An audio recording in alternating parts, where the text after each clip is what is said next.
ये उसमें है। हमारे यहाँ पहले कह दिया गया है कि पंच तत्वों का ये शरीर है। खेती जल पावक गगन शरीर पंच रचित यह अदम शरीर। तो उन्होंने ये बात कहने का मतलब ये नहीं कि ये 5 तत्व कैसे है। वास्तव में सारी दुनिया में 5 ही भाग किए जा सकते हैं इस सृष्टि में जो भी तत्व है, और उन्हीं से हमारा शरीर का निर्माण हुआ है। या तो शरीर में ठोस है, पृथ्वी तत्व है, या जल है, जल तत्व है, चाहे वो खून हो, चाहे पसीना हो, किसी भी रूप में है तो जल तत्व है। या हमारे अंदर वायु तत्व है, जो हम सांस के द्वारा आते और छोड़ते हैं। और इसके अलावा वो प्राण जो है, वो शरीर, वो वायु जो है 5 भागों में विभक्त होती है। आप लोगों को पता होगा, आप लोगों ने तो योग में किया ही होगा है कि क्या है, कौन कौन से 5 हैं? हाँ, व्यान अपान दान समान, और कौन सा है? प्राण अपान व्यान दान और समान। ये 5 वायु है। तो ये वायु तत्व हो गया। इसके अलावा हमारे शरीर में अग्नि तत्व है, क्योंकि हम जो भी चीज़ खाते हैं, जो भी लेते हैं, उसका पाचन होता है, जो ग्रहण करते हैं। तो विशेष हर व्यक्ति के शरीर में आग भी है। कभी भी आप देखिए किसी को पानी पिए, पूजा कुल्ला करते हैं, उसके बाद जो कुल्ला करते हैं, देखिए वो कितना गर्म पानी निकलता है। नहीं, शरीर में अंदर अग्नि तो भी यही है। इसके अतिरिक्त हमारे पास आकाश तत्व है।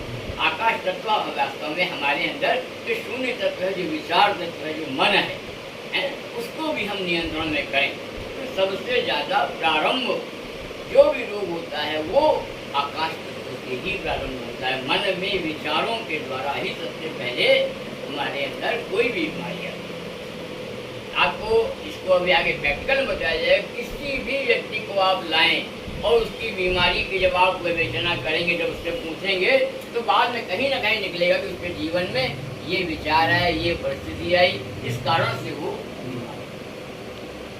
तो अन्य पद्धतियाँ क्या हैं? जितनी पद्धतियाँ हैं उनमें और हमें यही अंतर है कि वो रोग का निवारण करती हैं अन्य बाहरी तत्वों के द्वारा। एलोपैथी है, उनका विशेष सिद्धांत है कि इन्फेक्शन, वो यही मानते हैं कि कोई भी बीमारी कीटाणुओं के द्वारा ही उत्पन्न होती है। समय जिस डॉक्टर के पास जाइए, वो आपको एक एंटीबायोटिक दे देगा क्योंकि कीटाणु मारने वाली, फिर एंटी इंफ्लेमेटरी दे देगा क्योंकि उससे आपके अंदर जो सूजन वगैरह आई है या ताप बढ़ा है आपके शरीर का, उसकी दवा दे देगा। और इसके अलावा वो आप में प्रतिरोधक क्षमता को बढ़ाने के लिए विटामिन, कैल्शियम, प्रोटीन्स वगैरह वो साथ में देगा। केवल उतना ही उनका सिद्धांत है, उतना ही उनका ज्ञान है, उसी पर पूरी थेरेपी टिकी हुई है। अगर आप सर्जरी हटा दें तो एलोपैथी में इसीलिए कहते हैं कोई बहुत सी चीज़ ऐसी नहीं है जिस पर कोई बहुत अच्छे रिजल्ट निकाले जा सके। एक बीमारी का इलाज करते हैं, दूसरी बीमारी वहाँ पर सामने आती है। दूसरे वहाँ पर उसके बाद जो पद्धति अपने चल रही है संसार में, वो है होम्योपैथी। होम्योपैथी का अपना सिद्धांत है। उनका सिद्धांत क्या है?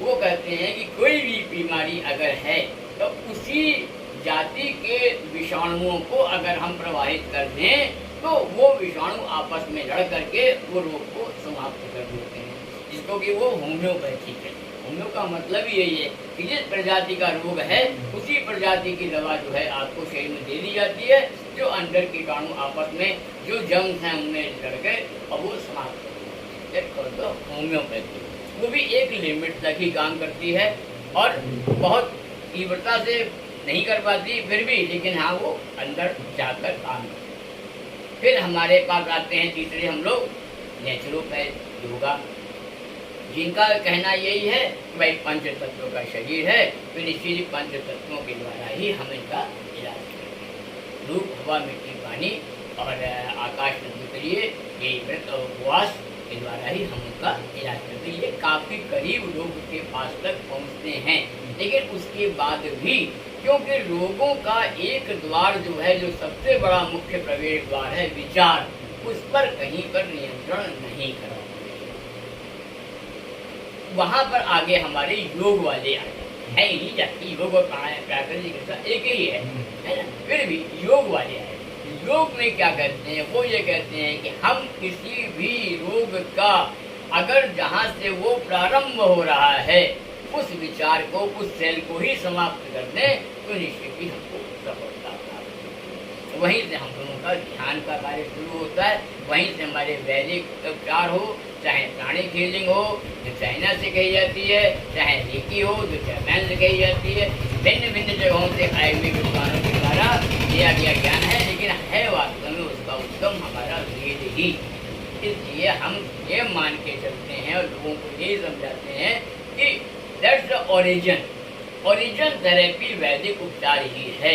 वहीं से हमारे रीति और प्राणिक हीलिंग जो भी हैं वो वहाँ की शाखाएं हो सकती हैं, परंतु उसका उपचार जो मेन है, जो वहाँ से शुरुआत है, वो वैदिक उपचार के द्वारा है। इसलिए हम अपने आप को समर्थ मानते हैं और ये कहते हैं कि आइए जिनको भी किसी प्रकार की बीमारी है वो हमारे पास वैदिक उपचार के लिए। ये हम लोग की तैयारी। अब इस तैयारी के लिए हम लोगों को अपनी शिक्षा लेनी पड़ी। पानी पीना पी लीजिए, चैप्टर थोड़ा बदल रहा है। हाँ।